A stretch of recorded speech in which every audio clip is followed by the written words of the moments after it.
नमस्कार, मैं नवीन ITI first year के सभी छात्र छात्राओं के लिए इस बार इंजीनियरिंग ड्राइंग के एमसीक्यू क्वेश्चन वीडियो पार्ट 4 लेकर आया हूं और ये काफ़ी महत्वपूर्ण क्वेश्चन होंगे जिससे हम डिस्कस करेंगे।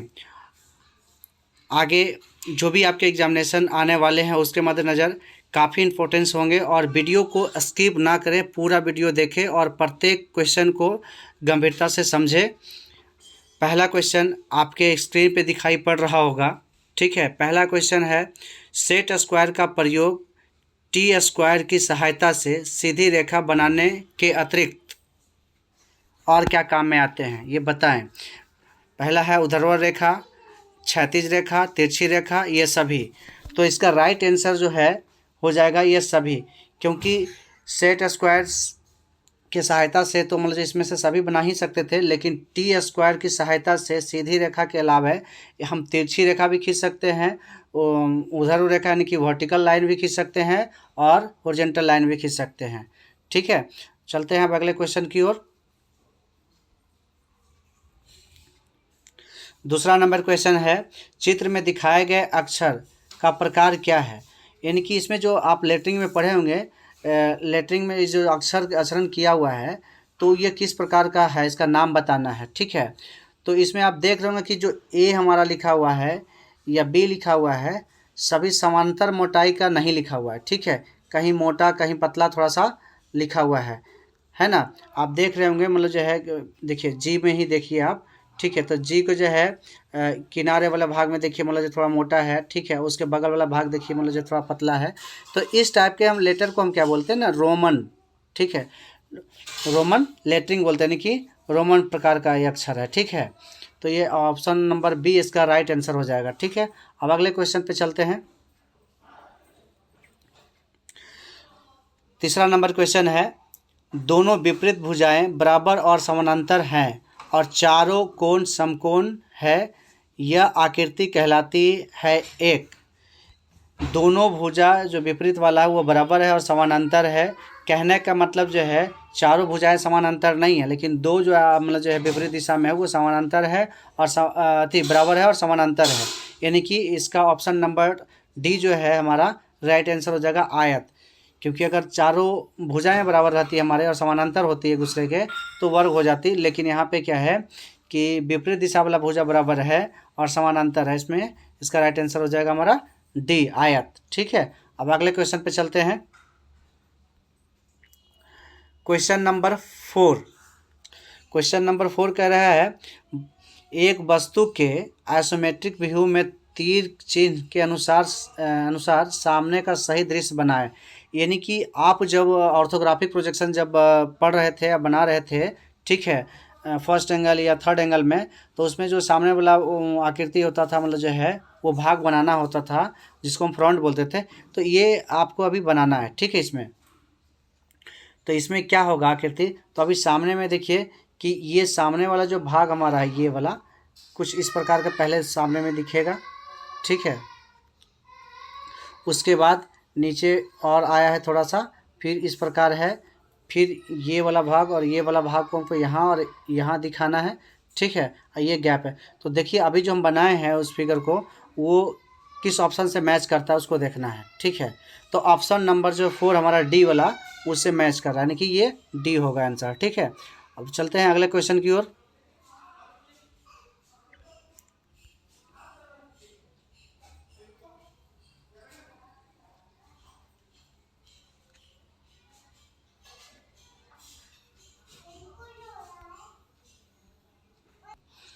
पांचवा नंबर क्वेश्चन हमारा स्क्रीन पे आ चुका है। चित्र में दिखाए गए परिपथ के आरेख में प्रयुक्त चिन्ह का नाम बताएं। यानी कि ये जो हमारा सैम्बल दिया गया है यहाँ पे, ठीक है, इस सैम्बल जो है किसका है, ठीक है। तो ये आपको बताना है आंसर में। तो पहला नंबर जो ऑप्शन हमारा है बेल, जो कि राइट आंसर है, बेल होगा। ये किसका चिन्ह है, बेल का है, ठीक है। अब अगला क्वेश्चन पे चलते हैं। ऑप्शन नंबर 6 है, चित्र में दिखाए गए वायरिंग सर्किट डायग्राम में प्रयुक्त चिन्ह का नाम बताएं। तो ये साफ दिख रहा है मतलब जो है कि ये फैन मतलब पंखा के आकार का ये असेंबल दिखा रहा है, लेकिन इसमें जो होगा हमारा राइट आंसर पंखा जो बाहर की ओर हवा फेंकता है ना, एग्जॉस्ट फैन जिसको हम बोलते हैं, वो इसका राइट आंसर होगा, यानी कि सी नंबर।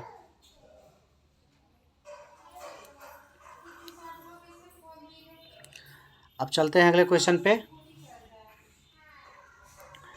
हेप्टागोन में कितनी भुजाएं होती है?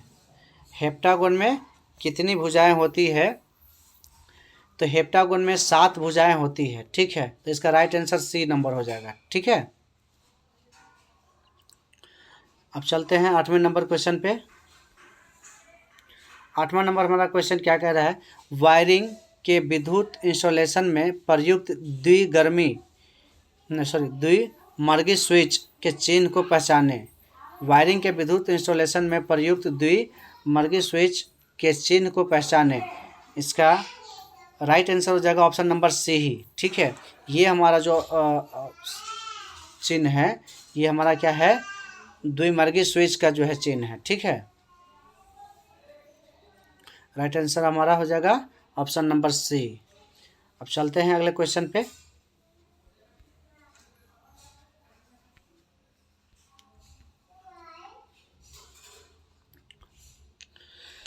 9वां नंबर क्वेश्चन है, विद्युत स्थापना की वायरिंग में प्रयुक्त 16 एम्पीयर सॉकेट आउटलेट के लेआउट प्रतीक को पहचाने, ठीक है। तो इसमें जो विद्युत स्थापना की वायरिंग में प्रयुक्त जो 16 एम्पीयर का सॉकेट होता है, उसके लेआउट को, प्रतीक को पहचानना, इनके सैम्बल को पहचानना है। तो ऑप्शन नंबर बी हमारा जो है वो इसका राइट आंसर होगा, ठीक है। तो आप जानते हो कि उसका प्रतीक चिन्ह कैसा होता है? ऐसा रहता है, उसके बाद फिर इस प्रकार रहता है, फिर इसके बीच से ऐसा रहता है, ठीक है। अब चलते हैं अगले क्वेश्चन पे।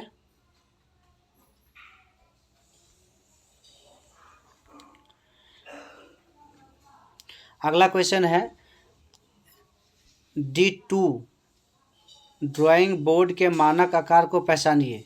तो आप सबसे पहले जान जाइए कि D0 हमारा कितना होता है और D1 कितना होता है। तो D0 हमारा होता है 1500 गुने 1000 गुने 25, और D1 होता है 1000 गुने 700 गुने 25। तो हमारा D2 हो जाएगा 700 गुने 500 गुने 15 mm। ये ऑप्शन नंबर सी हमारा राइट आंसर हो जाएगा, ठीक है। अब चलते हैं 11वें नंबर क्वेश्चन पे। 11 नंबर क्वेश्चन है, रेखा बिंदु जो हमेशा दिशा बदलती है वह कहलाती है। यानी कि वह रेखा जिसकी मतलब जो है बिंदु जो है हमेशा दिशा बदल रही है, ठीक है। मतलब कभी यहाँ जा रही है, कभी यहाँ जा रही है, मतलब इस प्रकार ऐसे मतलब जो है। तो इस प्रकार के लाइन को हम क्या बोलते हैं? कर्व लाइन बोलते हैं, जिसको हिंदी में बोलते हैं वक्र रेखा, यानी कि बी नंबर ऑप्शन हमारा राइट आंसर होगा, ठीक है। अब चलते हैं 12वें नंबर क्वेश्चन पे। 12 नंबर क्वेश्चन है, सभी अक्षर छापने चाहिए जिसमें वे देखे या पढ़े जाते हैं। ये अच्छा क्वेश्चन है। तो सभी अक्षर छापने चाहिए या मतलब या लिखने चाहिए कहाँ पे? ड्राइंग के ऊपर से, ठीक है। ये पहला ही ऑप्शन इसका सही आंसर है। 13 नंबर क्वेश्चन को हम देखते हैं अब। 13 नंबर क्वेश्चन में है, प्रोजेक्टर का प्रयोग मापने में होता है। तो डिग्री में कोण मापने के लिए, रेडियन में कोण मापने के लिए, मिनट में कोण। तो इसका भी पहला ही ऑप्शन सही है हमारा। डिग्री में कोण मापने के लिए हम प्रोटेक्टर का प्रयोग करते हैं, ठीक है। अब चलते हैं 14 नंबर क्वेश्चन पे। 14 नंबर क्वेश्चन है, चित्र में दिखाई गई कुंजी का सही नाम बताइए। यहाँ पे चित्र तो नहीं है, ठीक है, बट हमने अपने बनाया है, उसको हम दिखाते हैं। ये जो सामने वाला स्क्रीन पे देख रहे हैं, ये की है, ठीक है। जो फीटर ट्रेड से बिलोंग करते हैं वो पढ़े होंगे, मतलब जो है के बारे में, ठीक है। तो इस की का नाम बताना है, ठीक है। इस की का नाम बताना है, ठीक है।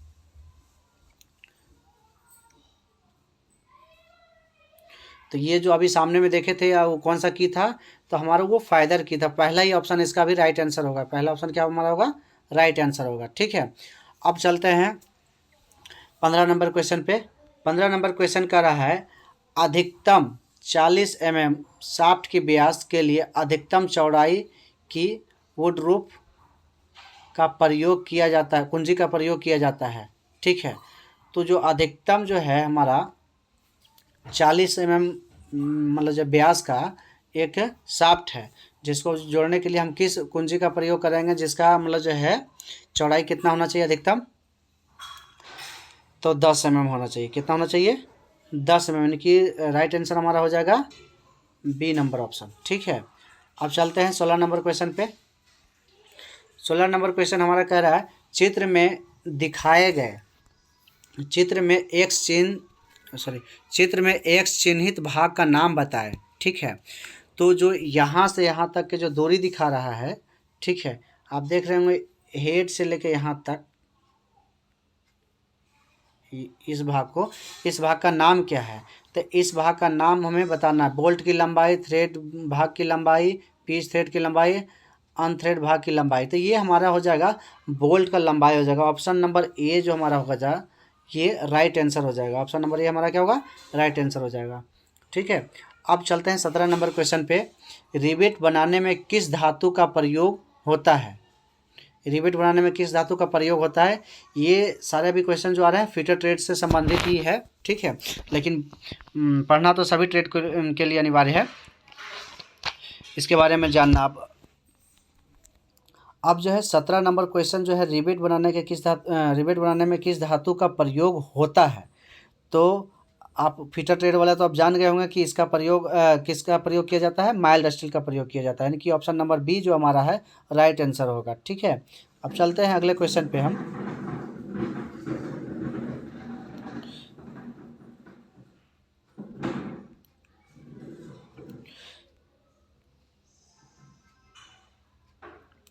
क्वेश्चन नंबर 18 जो है चित्र में दिखाया गया टैपर्स स्नैप हेड रिवेट का किस प्रकार कार्य में प्रयोग करते हैं? जो अभी चित्र में आप सामने में देख रहे हैं ये जो रिवेट हमारा, ठीक है, ये किस प्रकार के काम में हम इस रिवेट का प्रयोग करते हैं, ठीक है, यह काम में उपयोग किया जाता है।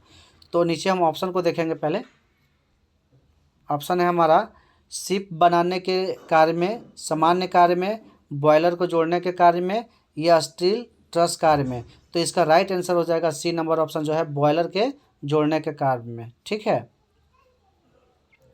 बॉयलर के जोड़ने के कार्य में हम किस रिवेट का प्रयोग करते हैं? तो टैपर्स स्नैप हेड का हम प्रयोग करते हैं बॉयलर्स के जोड़ने के कार्य में, ठीक है। अभी 19वां नंबर क्वेश्चन है सामने में आपका। नीचे दिए गए चिन्ह क्या प्रदर्शित करता है? AC generator, DC generator, AC motor, DC motor. तो इसमें जो है एसी जनरेटर है, क्या है? ऑप्शन नंबर ए जो है हमारा जो है राइट आंसर हो जाएगा। ऑप्शन नंबर ए हमारा राइट आंसर हो जाएगा। यदि यही जो है जी लिखकर ऐसे गोल रहता और यहाँ पे डायरेक्ट ऐसे किया हो रहता, ठीक है, एक लाइन सीधा लाइन होता, तब हमारा डीसी जनरेटर हो जाता, ठीक है। अभी हमारा राइट आंसर कौन सा हो जाएगा? एसी जनरेटर, ठीक है। अब चलते हैं अगला क्वेश्चन 20 नंबर पे।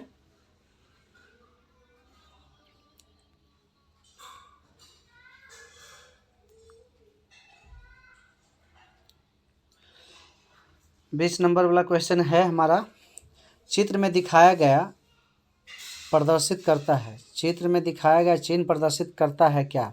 Transformer, multi secondary, transfer tapped secondary, primary, tune transformer. तो इसमें जो है इसका आंसर हो जाएगा हमारा ये ट्रांसफार्मर टैप्ड सेकेंडरी, यानी कि बी नंबर जो ऑप्शन हमारा है वो हमारा राइट आंसर हो जाएगा, ठीक है। चलते हैं 21वें नंबर क्वेश्चन पे। 21वें नंबर हमारा क्वेश्चन है चित्र में दिखाया गया प्रतीक प्रदर्शित करता है। तो ये जो चित्र हमारा है वो क्या चीज़ का प्रदर्शित या किसको सूचित कर रहा है? ये फ्यूज को, या फ्यूज के लिए वैकल्पिक प्रतीक को, या दो ऑप्शन और है उसमें आप देख लेते हैं।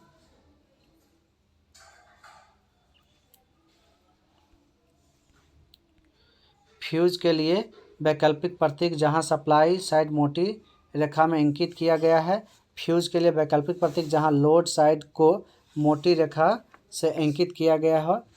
तो ये जो हमारा है राइट आंसर हो जाएगा हमारा ऑप्शन नंबर डी ही, फ्यूज के लिए वैकल्पिक प्रतीक, जहां लोड का साइड को हम मोटी रेखा से प्रदर्शित करते हैं, ठीक है।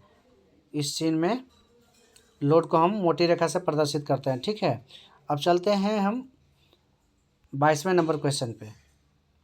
22वें नंबर क्वेश्चन हमारा, चित्र में दिखाया गया प्रतीक प्रदर्शित करता है। ये जो हमारा यहाँ पे जो है, यहाँ पे सिंबल जो दिखाया गया है, ये किसका प्रदर्शित करता है? तो विद्युत चुंबकीय रिले को। पहला ही ऑप्शन इसका सही है, विद्युत चुंबकीय रिले को हो ये प्रदर्शित करता है। Option number A he right answer होगा। चलते हैं अगले क्वेश्चन पे। 23 नंबर क्वेश्चन हमारा है, चित्र में दिखाए गए बेल सर्किट में चिन्हित एक्स चिन्ह क्या है? इसमें यहाँ पे आप देख रहे होंगे, थोड़ा सा जूम करते हैं इसको। ये जो है पूछ रहा है इसके बारे में, जो है एक्स लिखा हुआ है ना, इसके बारे में पूछ रहा है। ये वाला का नाम पूछ रहा है, ठीक है। तो ये जो नाम हमारा कुंजी है, इसका नाम क्या होता है? कुंजी। तो आप देखते हैं किस ऑप्शन में कुंजी है। ऑप्शन नंबर बी हमारा राइट आंसर हो जाएगा, ठीक है।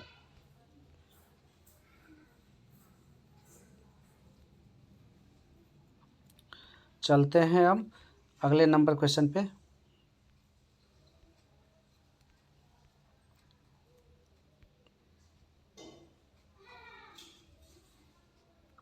24 नंबर क्वेश्चन है, चित्र में दिखाए गए चुंबकीय कॉइल्स में चिन्हित भाग एक्स का नाम बताएं, ठीक है। बड़ा ही आसान सा क्वेश्चन था। आप अभी जो यहाँ पे एक्स करके जो डिनोट कर रहा है इस वाले भाग को, ठीक है, इसका नाम बताना है आपको। तो इसका नाम क्या है? प्लंजर है, ठीक है। तो देखते हैं ऑप्शन नंबर सी में जो है प्लंजर है। तो इसको हम सी नंबर ऑप्शन को क्लिक करते हैं कि राइट आंसर हमारा हो जाएगा ऑप्शन नंबर सी प्लंजर, ठीक है। चलते हैं 25 नंबर क्वेश्चन पे।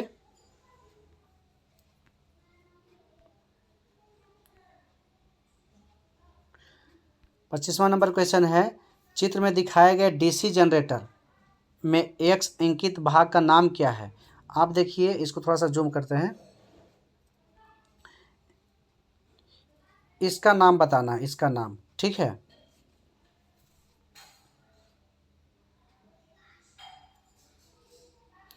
यानी कि जो ये भाग दिखाया गया है, ये वाला फॉर्मूला जो है, इसका नाम बताना है।